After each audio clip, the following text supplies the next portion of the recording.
quien conversa con Hassim El Haj, gente que le ha seguido la pista a este cuentero mayor del Caribe. Y usted lo ha dicho todo, vamos a recibir con un fuerte aplauso a Ismael Haj. Gracias. Gracias. Buenas noches. Buenas noches, Barranquilla. Bienvenidos a esta sesión inaugural del Carnaval de las Artes. Muy chévere que todos estén aquí. Esta vaina está llena, así es que es bacano. Igual era de Cachete, ¿no? Ah, tienen uno allá. Free. Bueno. Y aquí estamos para homenajear, siguiendo este gran homenaje de los 80 años de David Sánchez Julião. Y cuando a mí me dijeron, óyeme, ¿con quién quieres compartir escenario para hablar de David? Y yo, oh, Isma es el man. Isma es el man.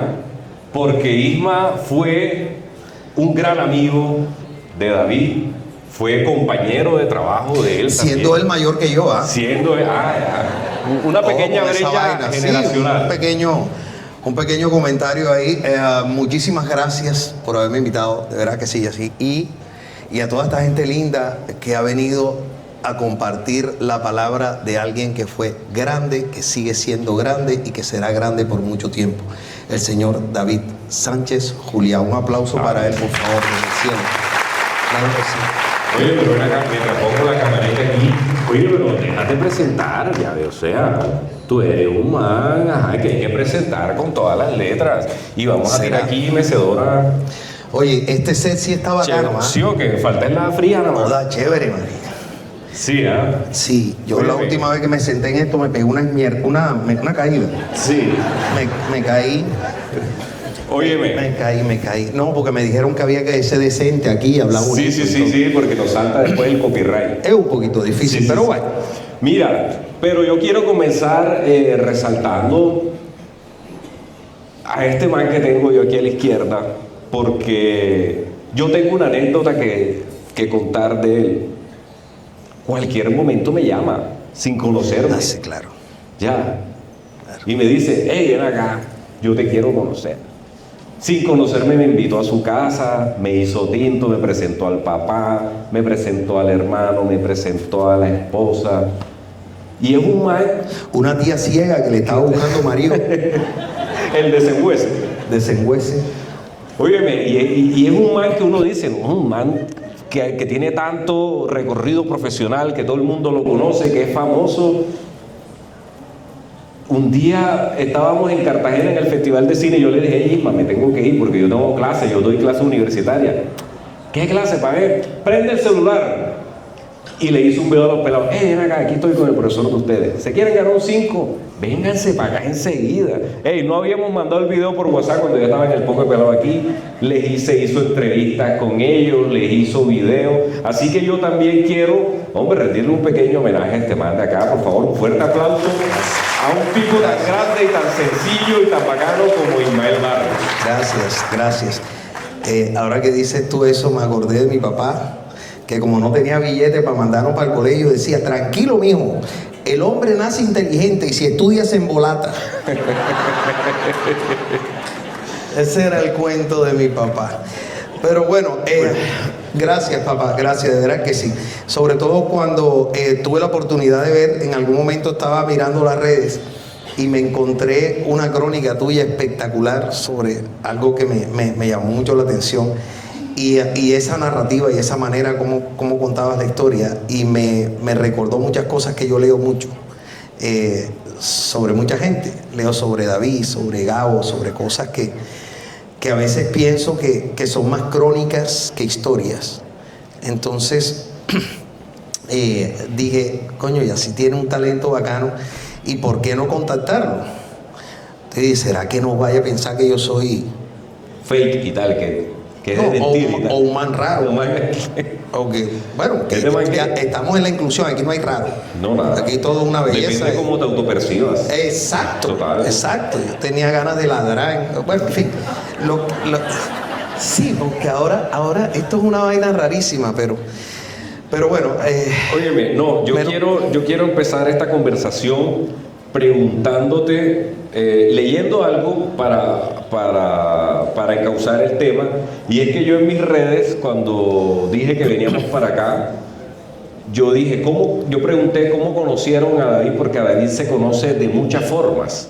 Total. Y voy a leer brevemente un comentario que me puso una seguidora en Facebook que se llama Carmen, y me puso: mi esposo es sueco, antropólogo y tiene varias maestrías, entre esas una en español que hizo en España, y allá escuchó el Flecha.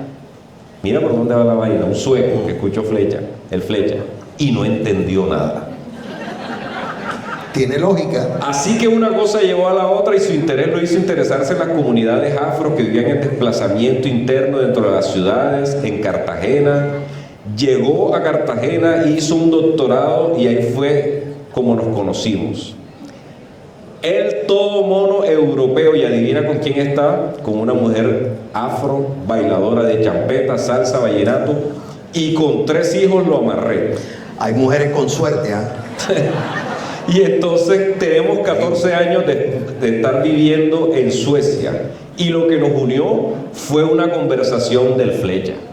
Mira, Ahí está. Me llamó mucho la atención y por eso la quise leer. Y quiero comenzar por ahí contigo. ¿Cómo conociste tú a David en las diferentes maneras? Vuelve, te repito, que uno lo conoce uno como lector, uno como oyente, y también en el ámbito personal y profesional. Bueno, te cuento que David, la primera vez que lo vi en mi vida fue una reunión que tuvimos en Caracol Televisión. Íbamos a hacer una novela que se llamaba Alejo Durán y la búsqueda del amor. Claro. Exacto. Él hizo todo el argumento de esa novela. Sí, claro. Era alguien que le encantaba el vallenato, además. Una persona, un melómano. Claro, y tú eres el acordeonero ardido, me acuerdo.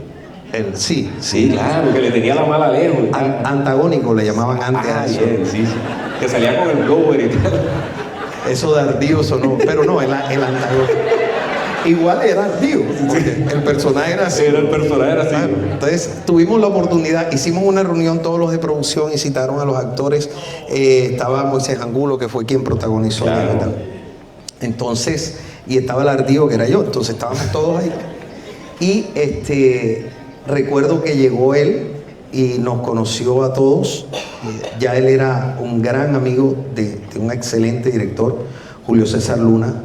Ellos eran muy buenos amigos, venían trabajando esa novela hacía como 2 años y algo, escribiendo y mirando por dónde se metían y cómo la narraban y tal. Entonces, tuvimos la oportunidad de conocernos y de ahí surgió una amistad muy bonita, ¿sabes? Porque David, yo lo primero que le dije es: ay, hermano, imagínate que mi papá me da una juguetera con esa vaina del Flecha, porque nos ponían en el cassette y tal, y esa vaina y el cassette. Ustedes no se acuerdan, bueno, ustedes que se van a acordar de eso, porque aquí hay mucho pelado joven, que los cassettes uno le daba la vueltecita a la vaina porque se enredaba. Muchos centennial, claro. Con el bolígrafo. No jodas, que hay viejos, marico. ¿Se acuerdan de eso? Sí. Exacto. Entonces, esa vaina era y mi papá, se ponía a escuchar esa vaina, y cada vez que se trataba, yo era el lapicero. Claro. Ahí me tocaba arreglarle la cinta. Claro, esa vaina, nunca pude entender por qué la cinta se enredaba, pero toda la cinta se enredaba. Entonces, sacaba la pila. Eso. Entonces, yo le dije a David eso, le dije: oye, a mí mi papá y tal. Entonces me dijo: ¿y tú has escuchado esa vaina? Y le digo: ¿cómo que no? Si yo me la sé. No es que mi papá todas las noches escuchaba esa vaina y con eso nos dormíamos. En esa época no existía Juanes ni Carlos Vives, entonces tocaba escuchar eso, pero me hizo recordar mucho mi infancia y esos momentos tan agradables y tan lindos que a veces nosotros atesoramos, pero que no los tenemos tan presentes siempre. Con David me pasó eso. Después, como tuvimos ya que compartir mucho, porque él conocía mucho sobre los personajes de la novela, y en algún momento nos reunimos y tuvo la amabilidad de invitarnos a Lorica Saudita. Que le decía él así, claro. Exacto. Entonces, sí, inclusive aquí hay una señora, ¿cómo que el apellido de la señora que estaba? Mansur, Angie Mansur. Mansur. Claro, esa vaina es más loriquero que cara. El apellido también lo menciona en el Flecha, ¿sí? Exacto, eso. Y entonces, en Lorica, y tuvimos la oportunidad de estar allá en su casa. La pasamos increíble y tuvimos unas anécdotas con él maravillosas. Sí, ahorita te voy a preguntar Anécdota tibia. algo de eso. Bueno, y digamos que esa es una manera parecida. Cuando yo lo conocí como oyente primero que todo, Claro. yo me acuerdo que mi papá tenía unos long play de tapa verde, que él salía como, yo no sé si tenemos la imagen por ahí, que era un long play tapa verde, él con el libro abierto y venía como una tripleta, eran 3 LP. Y ahí venía el Flecha, Abraham al humor, ¿por qué me llevas en canoa al hospital, papá?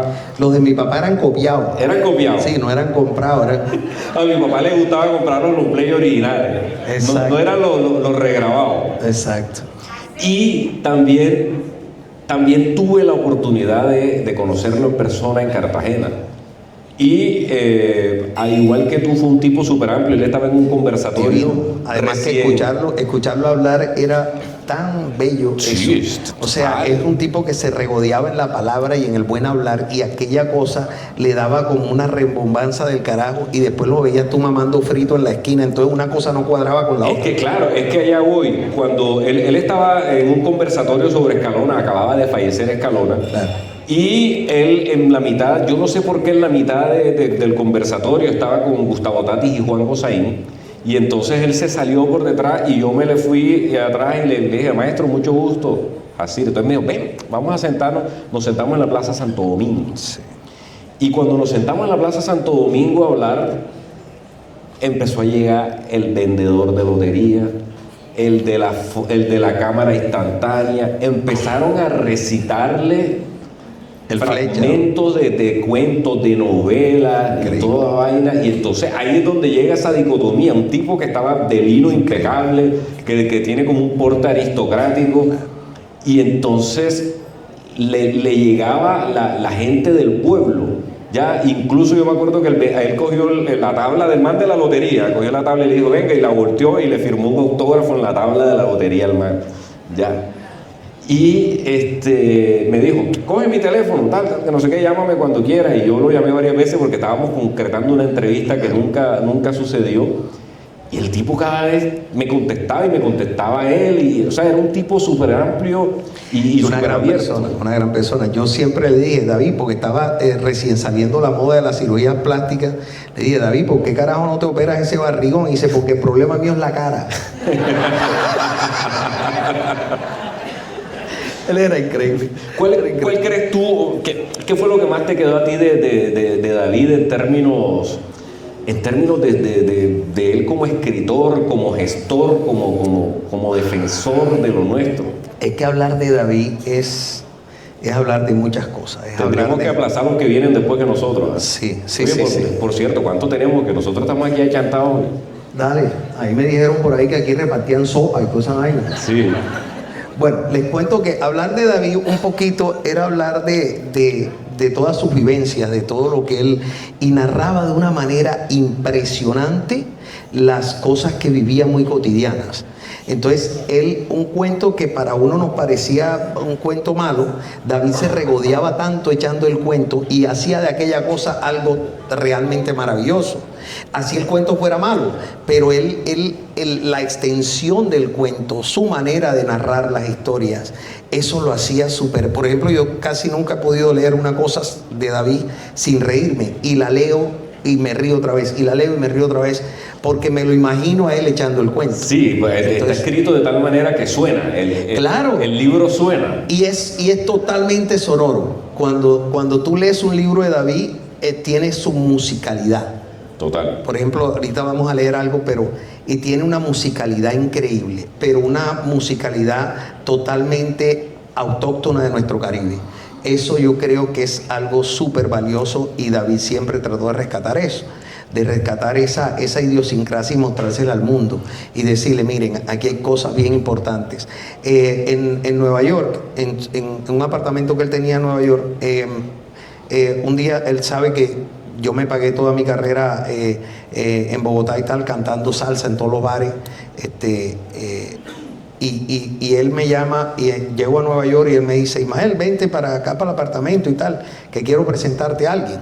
Entonces le dije, coño, chéverísimo, y me fui hasta el apartamento, él lo tenía en la... Bueno, y llegamos allá, llegué al apartamento de él y cuando yo timbro y tal, me hacen subir y cuando me abre la puerta Rubén Blades. Imagínate. Y yo quedé, yo le dije, hermano, discúlpame, es que en este edificio vive David, debe estar allá abajo. Pero te puedes tomar una foto conmigo. Sí. Aprovechar. Claro, el error. Claro. Yo dije, esto es un error, obviamente es un error. Cuando de pronto salió él detrás de Rubén y me dice, Ismael, ven que te quiero presentar a Rubén Blades.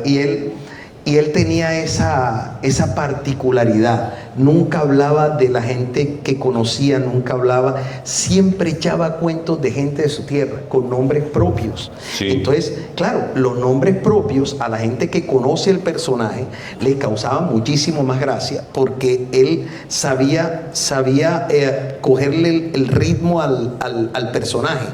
Sabía cómo era el personaje y al contar el cuento todo el mundo se imaginaba lo que iba a pasar con ese personaje porque él tenía esa habilidad y yo creo que eso lo plasmó en todo lo que hizo, en la que escribió y en todo. A mí me encanta, yo creo que la gran enseñanza que me dejaron escritores como él es lo que significa ser Caribe, porque desafortunadamente yo creo que hay muchos actores o gestores que han creado esa falsa idea de que ser Caribe es andar como con la maraca en la mano siempre, como que andaba bailando siempre y ya, entonces a mí me encanta que él tiene, muchos de los personajes de él tienen un punto de vista muy filosófico, un punto de vista muy reflexivo, un punto de vista muy analítico, pero sin dejar de ser Caribe. Entonces, claro, entonces yo quiero que escuchemos un fragmento, un audio muy cortico de 1 minuto del Pachanga que nos va a ayudar de pronto a aterrizar mejor esa idea.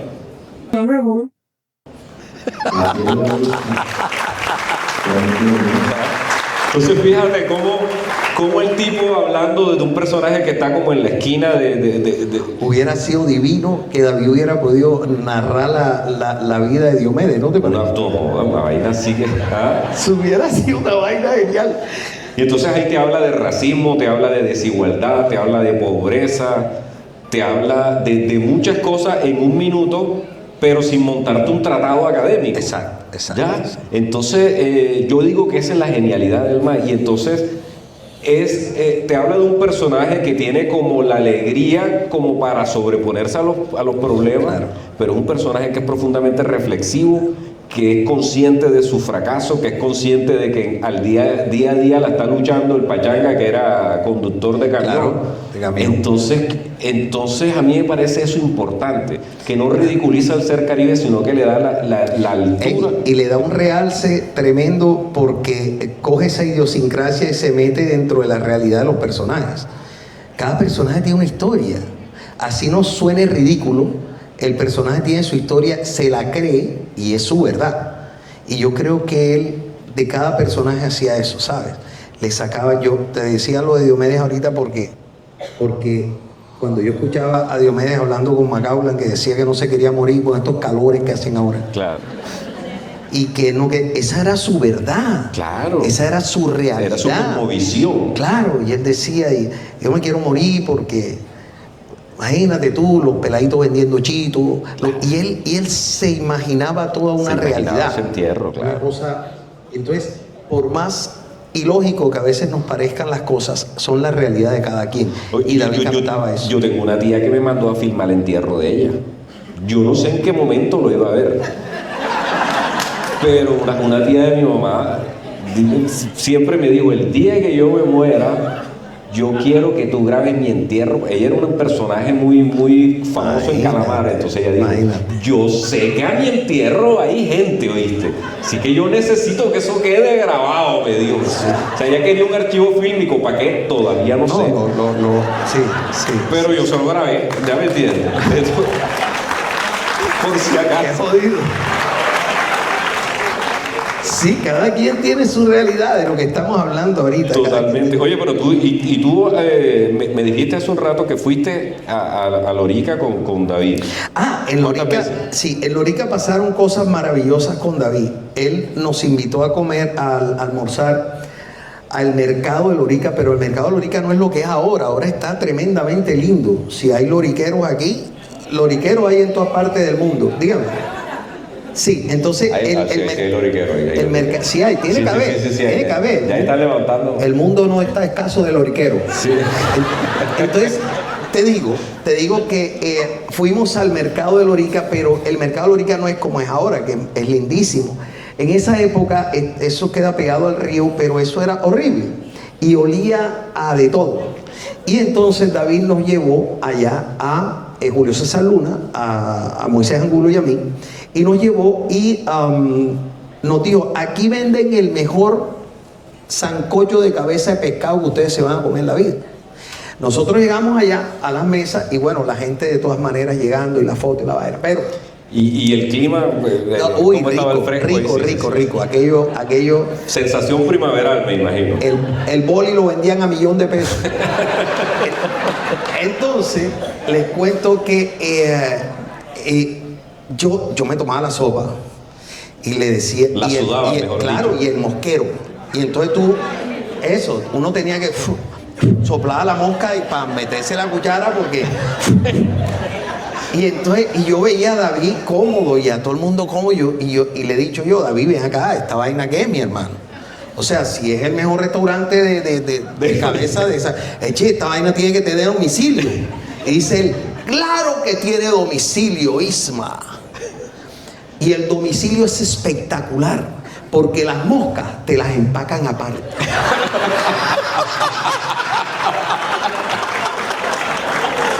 Era genial, él era genial, Claro. era genial. No, y eso es algo que yo hablo mucho también, y es vivir.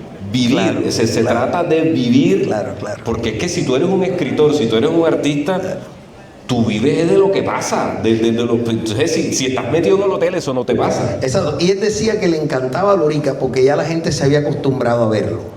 Entonces era un ciudadano más de Lorica. Entonces aquello le encantaba, porque no era alguien que la gente trataba como en Bogotá, que lo trataban con mucho... tú sabes que aquí después de 3 días de ver al presidente, al cuarto le están agarrando la nalga. Total. Aquí somos... no respetamos a nadie. Aquí no respetamos a nadie. Entonces, él decía eso, que le encantaba Lorica y la gente lo trataba con mucho cariño, pero era como un personaje más del pueblo. Sí, total. Y eso él lo habla un poco también en una conferencia que es muy famosa de él en YouTube. Y aquí le queremos mostrar un clip breve que él habla de eso. Claro. De ser lo que somos desde el ser Caribe, pero también hace una reflexión interesante. Vamos a ver si nos ayuda con el video. Cuando estamos yendo del baño, esta señora de unos 35 de el baño me para a la salida del banco y me dice, mire, perdone. Digo, diga, señora. Me dice, ¿usted es David Sánchez Julián? Digo, sí, señora. Y viene la vieja y me mete una mirada escrutadora, como madre de Montelíbano mirando a la hija que va para un baile con descaderados. Me vira así.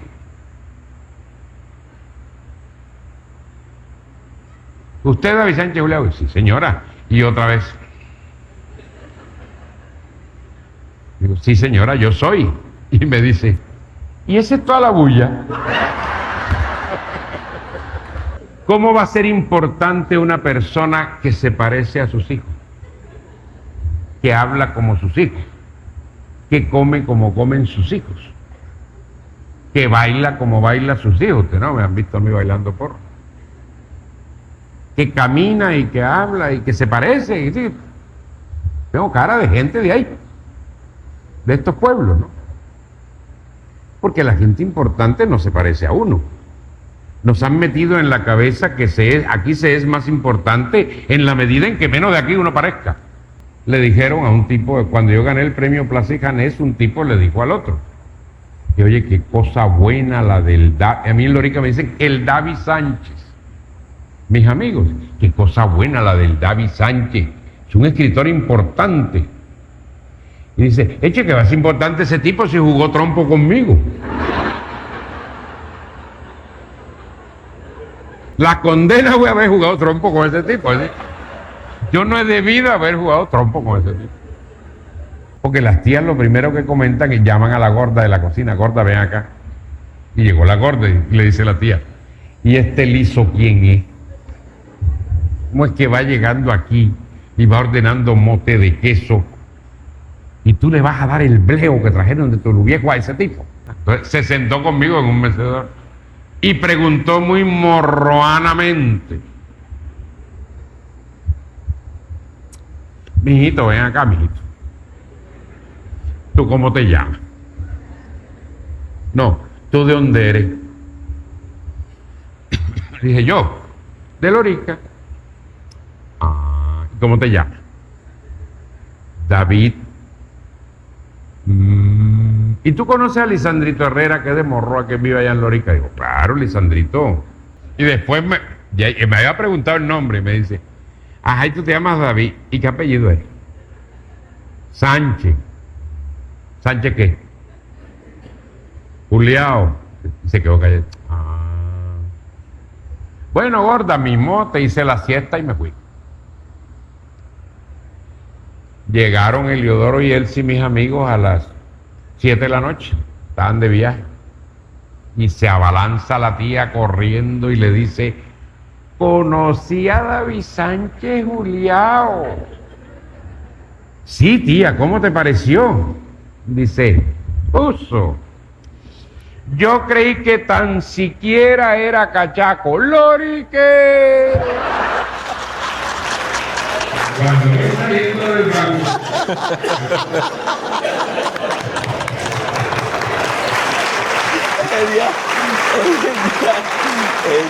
Y esa es la vaina. Yo también allá, mami, esta Diana, yo me acuerdo allá de una señora también allá de Calamar que no se dejaba revisar de un médico porque ella le había limpiado la nalga cuando era chiquitico.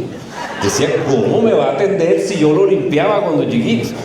Ya, entonces no dan crédito, claro, porque es que en muchas maneras la televisión y la película y todo el cuento nosotros vemos es al mono, al gringo, al que no es como uno, que ese es el que se gana el Oscar, como lo dijo al principio. Exacto. El negro es el que se mierda el caballo en la película de vaquero. Entonces ese tipo de identidad, pero ese tipo de identidad también, cuando uno se lo lleva a toda parte del mundo. Tú una vez me contaste una anécdota de él de Cotorra, de por allá de Córdoba. Con David, es que con David pasaban tantas cosas y era súper cotidiano todo. Pero con David, una vez, estábamos, aquí no hay gente de Cotorra. ¿Cierto que no? No, allá tampoco. No, porque el cotorrero son 8. Sí. Eso es una sola calle. Eso es una sola calle y bueno, en fin. Entonces, Si entra el COVID allá, se acaba Cotorra. claro, Cotorra. Ok, además que Cotorra es un pueblo demasiado longevo. Hay muy poca gente, pero es longevo.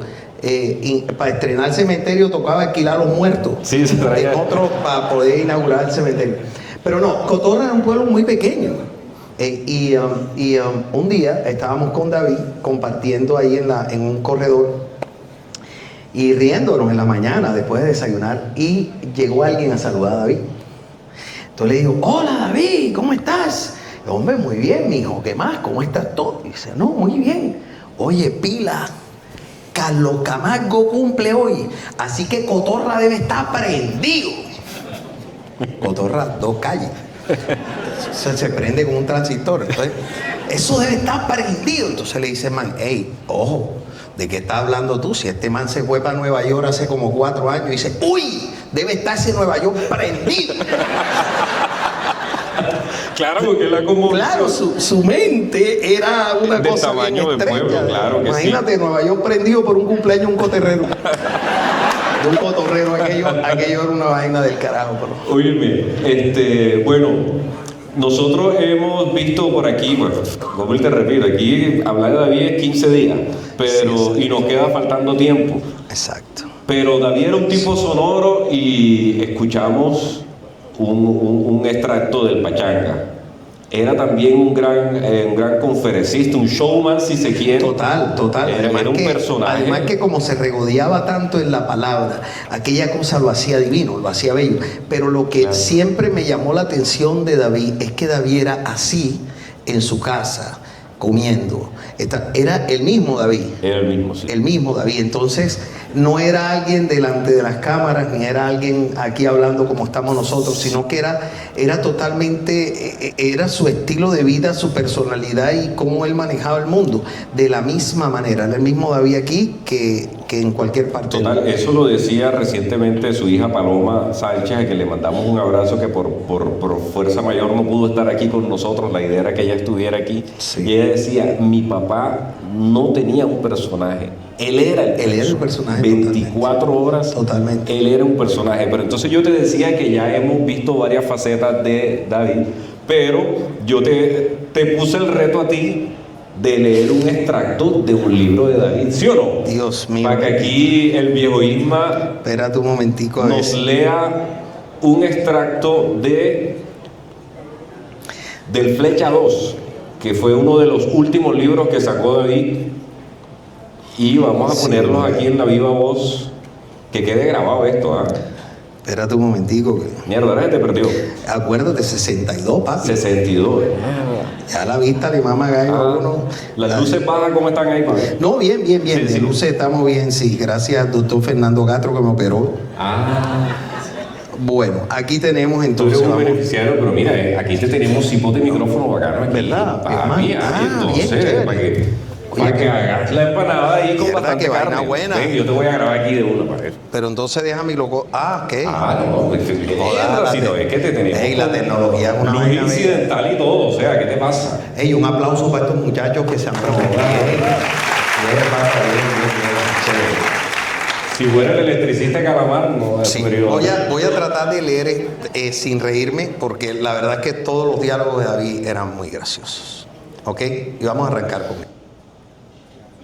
Esto es una parte del Flecha, ¿no? De Flecha 2. Así es. Decía, desocupado yo, ojalá yo fuera desocupado. Al menos ya eso sería una ocupación. Estoy embarado, máster. Con B de varilla, porque es mucha la varilla que he tirado tratando de encontrar trabajo. Pero natilla varilla. Así que aquí estoy, varado. Con do menor, varado. Más que corcho en remolino. ¿Usted sabe la diferencia que hay? ¿Hay otro leyendo por ahí? Ok. ¿Usted sabe la diferencia que hay entre está varado y está desocupado? Vea, el desocupado no tiene nada que hacer. Mejor dicho, es alguien que se lanzó al abismo del importa un pito, al Niágara del todo da lo mismo, y al despeñadero de eche que carajo. Ese es el caso del desocupado. En cambio, el varao, que es mi caso, se la pasa trabajando, buscando trabajo y tirando varilla y zampando sablazo. Si yo fuera filósofo, un Aristóteles o un más bacano de esos de la Grecia antigua, escribiría un libro sobre esa vaina, sobre el trabajo de buscar trabajo. Es decir, sobre la condición del varao. Esta parte me encanta porque lo dice en inglés. El Barrett Condition. Porque es tanto el trabajo que se pasa buscando trabajo que a uno le deberían pagar por esa vaina. ¿Usted no ha pensado en cómo se trabaja buscando trabajo? Mejor dicho, claro, buscando camello. Camello. ¿No ve que también hay una diferencia grande entre trabajar y camellar? Como la que hay entre el desocupado y el varao. Mire, el ministro trabaja. Dios mío, me están llamando. No está aquí, no está aquí. Espérate, no estoy. No vino. Déjame un segundito, que esto es increíble. ¿Ok? Ok. Espérate, íbamos por el ministro. Claro. Ok. Déjeme un segundo, tampoco jodan. Ok. El ministro trabaja y el obrero de la construcción camella. Mientras el gerente, por ejemplo, despacha desde el oasis de su oficina, el pobre camellador se lanza en su dromedario a cruzar el desierto. Conclusión: los que camellan no conocen el trabajo y los que trabajan no conocen el camello. Pero los que trabajan sí gozan de todas las prestaciones sociales y de todas las primas. Prima de mosquito en la costa, prima del frío en Bogotá, prima del joropo en el llano, prima del calor en Girardot, prima de la frontera en Cúcuta y prima del paraguas en Quibdó. Por esto es que a estas alturas del 5º piso se me ha dado por ser filósofo, cuadro. Esa debe ser una profesión chévere, la de filósofo. Tú sabes lo que es sentarse a pensar y hablar mal de todo el mundo.